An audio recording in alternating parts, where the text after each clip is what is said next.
Stiamo per ospitare sul palco di Atreju il primo ministro del Regno Unito, Rishi Sunak.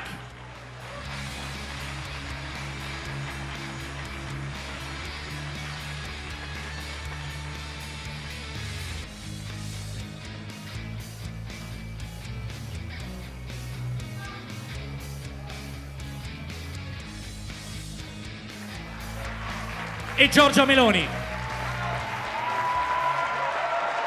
Chiaramente non sono il primo ministro della Gran Bretagna.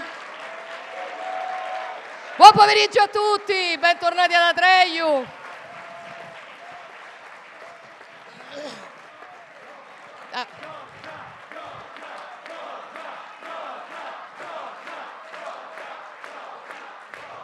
Vi voglio bene.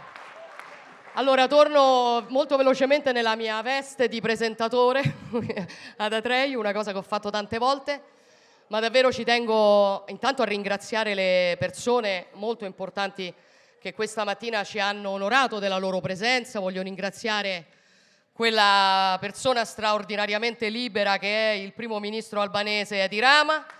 Voglio ringraziare Elon Musk per averci regalato la sua presenza in questa manifestazione, e adesso voglio dare il benvenuto a un'altra persona che io sono molto contenta che sia qui oggi, che è il leader di una grande nazione europea, il primo ministro di una grande nazione europea, è un leader conservatore, è un amico dell'Italia, è un mio amico personale, è un uomo, è un leader con il quale ci siamo trovati sulle materie fondamentali di questo tempo. E abbiamo costruito insieme un rapporto su alcune materie come l'immigrazione, come l'intelligenza artificiale, come la famiglia, che sta dando i suoi frutti, e quindi davvero ci ha fatto il grande regalo di essere qui con noi oggi il primo ministro della Gran Bretagna, Rishi Sunak. Please help me saying welcome Rishi to Atreju 2023.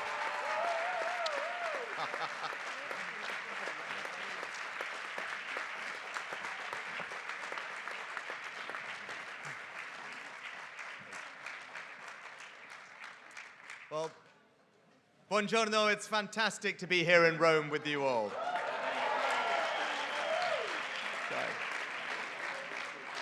When I was a child watching The Never-Ending Story, I never expected that one day I would be speaking at a political conference named after Atreju.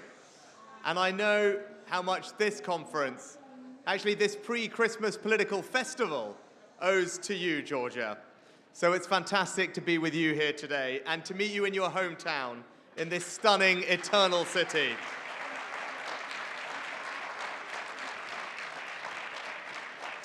Now, I know how proud Georgia is to be Roman, and looking across the Seven Hills here today, I can certainly see why. But I also know how proud you are of your country and how well you serve it. And I see you doing that with conviction and determination at summits and meetings from Hiroshima to Dubai to Grenada, as well as last month at the AI Summit in the UK.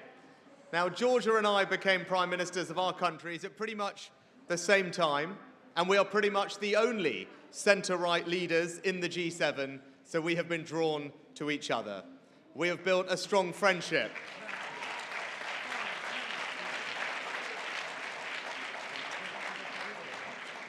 A strong friendship, but also a strong relationship over our shared interests and, most importantly, our shared values.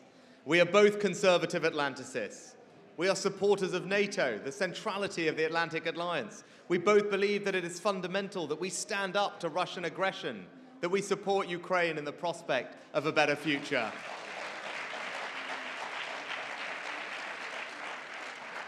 And I say to all our allies that, in the words of Winston Churchill, if we give the Ukrainians the tools, they will finish the job. So let's get them the weapons and the ammunitions they need.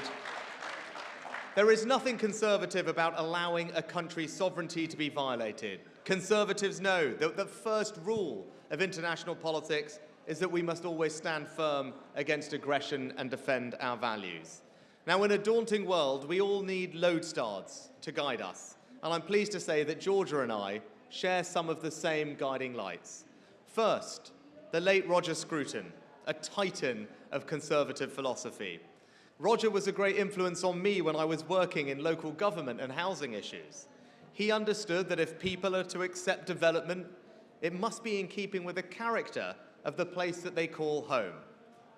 Home is somewhere that you are not just where you live, but you are proud to call your home. And as he put it, the real reason people are conservative is that they are attached to the things that they love.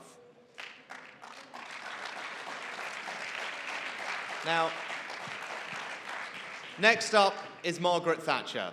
Now, I can only guess what first attracted Georgia to the strong female leader who was prepared to challenge the consensus, take on stale thinking, and revive her country both domestically and on the international stage.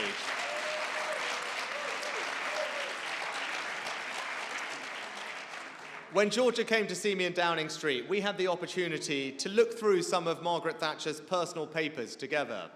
And what struck me as we looked at them was not just her radicalism, her boldness, but her seriousness too. She understood that ideas only mattered if you could implement them. She was as serious about governing as she was about political philosophy. Now, Margaret Thatcher never shied away from the hard choices and the big issues. And today, there is no issue to which we need to apply Thatcher's radicalism and drive to more than illegal migration. Now, our opponents just want to ignore this issue. They want to put their heads in the sand and hope that it goes away. Well, let me tell them that it won't. If they doubt that, just go to Lampedusa. Arrivals in the central Mediterranean up by more than 50% this year. That is unsustainable, but it is also unfair and it is immoral.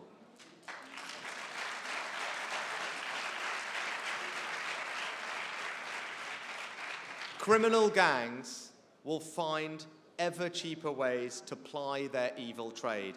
They will exploit our humanity, and they think nothing of putting people's lives at risk when they put them in these boats at sea. And our enemies will also see that we are unable to deal with this, and then they will so increasingly use migration as a weapon, deliberately driving people to our shores to try to destabilize our societies. So if we do not tackle this problem, the numbers will only grow. It will overwhelm our countries and our capacity to help those who actually need our help the most. The cost of accommodating these people will anger our citizens, who won't understand why their money should have to be spent on dealing with the consequences of this evil trade. It will destroy the public's faith, not just in us as politicians, but in our very systems of government. Why? Because it is fundamental. It is a fundamental tenet of sovereignty that it is us who should decide who comes to our countries and not criminal gangs.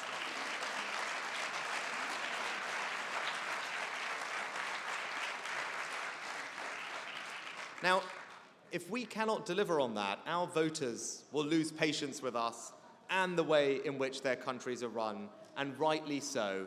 We simply must have control of our borders. So we must deal with this problem, and to ignore it would to put our countries at risk. And if we are to stop the boats, then we must have a deterrent.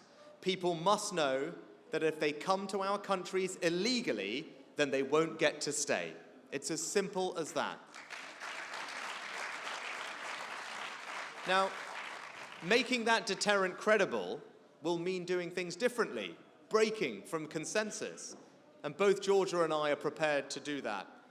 Georgia is planning to send asylum seekers to Albania to be processed, and I am passing legislation so that we can send illegal migrants to Rwanda. We are both determined to break the business model of these criminal gangs.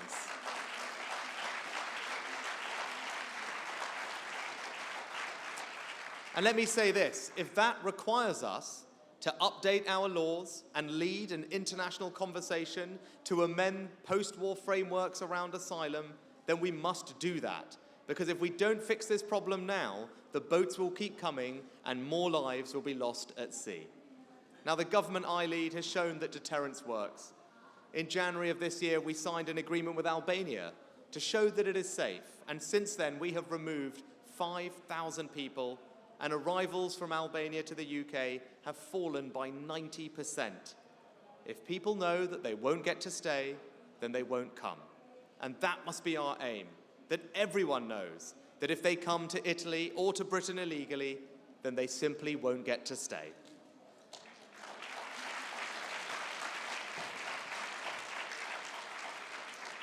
So we will do what it takes to stop the boats, to get this done, and to restore our citizens' faith in the security of our borders. That is our challenge as a generation of conservative leaders, and we will rise to it. And Georgia, thank you for your global leadership on this issue.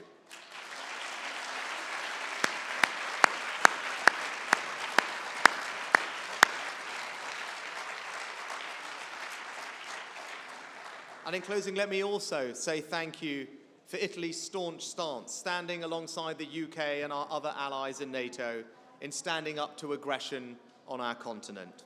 Italy is a truly remarkable country, loved and admired by so many of my fellow countrymen and women, me included.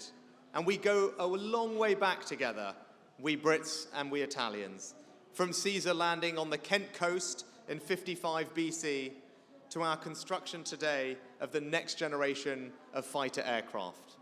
And we were reminded of the deep links between our two societies when, Georgia, you came to London and we went to see the Cosmati pavement in Westminster Abbey, laid by British and Italian artisans nearly 800 years ago. That shows what we Brits and Italians can achieve together when we put our minds to it. So let that be the spirit that drives the partnership between our countries today, and as Italy takes on the leadership of the G7, as we look to the future together and work to deliver for our people. It is a privilege and a pleasure, Georgia, to take that work forward with you, and it is a great honor to be here today supporting you. Buon Natale a tutti.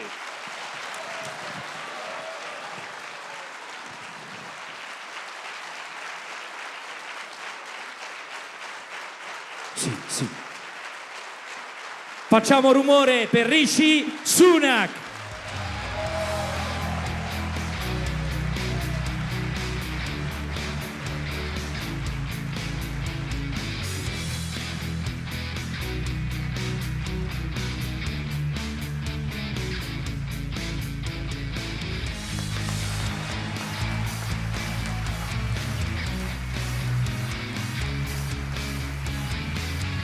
Grazie al primo ministro inglese. Ora è il tempo di organizzare il palco, quindi qualche minuto. Immigrazione, difesa delle frontiere e dimensione esterna, una questione europea. Interverranno Matteo